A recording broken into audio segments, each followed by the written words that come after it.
Jay Kennedy, you have cracked the Plato Code. To put in its popular terms, what does that actually mean? It's very exciting, Phil. 2,500 years ago, Plato, a great philosopher, one of the first scientists, wrote some beautiful books that have inspired people for centuries. But the books are very mysterious. In ancient times, people said they were written in a symbolic code.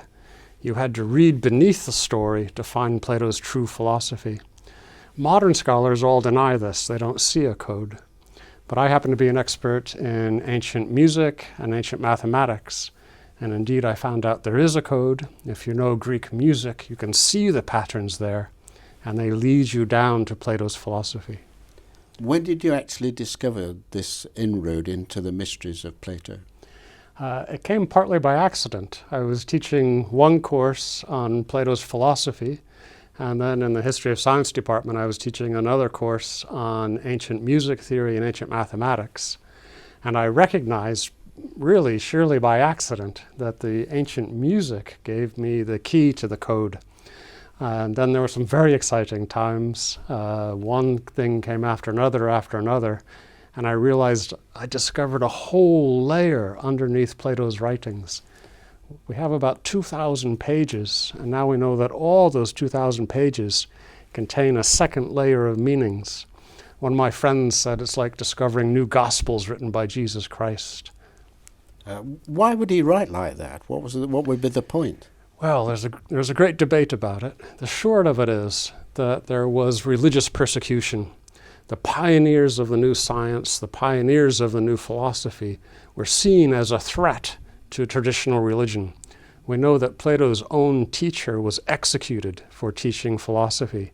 Plato escaped from Athens, hid for 10 years, we're not quite sure where, perhaps in Egypt, perhaps in Italy, returned to Athens, began teaching again, but wrote in a secret code so that those who were clever and advanced could find the truths he discovered, while most people would just receive an education from his works.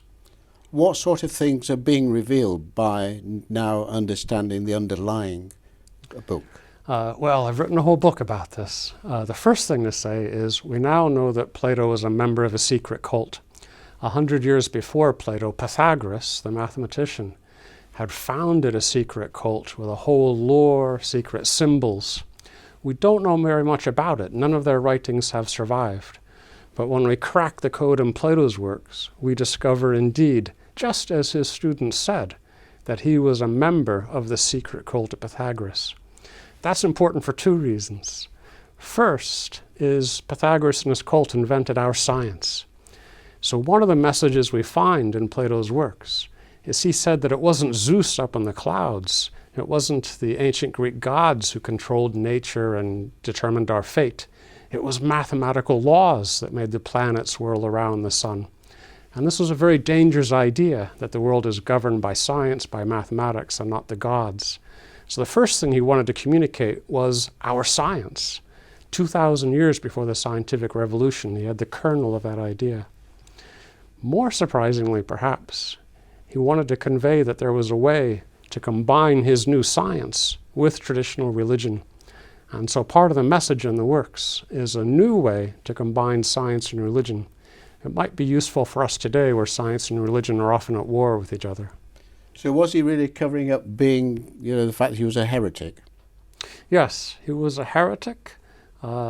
Definitely, in short, the Greeks of his times were correct that the more science you do, the more philosophy you do, the more argument you do, the less powerful traditional mythology becomes. So from their point of view, they're very right to persecute the new philosophers. On the other hand, those philosophers who wanted to base society upon democracy, upon human rights, upon debate and argument, they were creating our new world. It was a difficult and dangerous birth, but we're the beneficiaries of all that. And where does the music fit in? Indeed. The Pythagoreans, the followers of Pythagoras, didn't have our mathematical physics.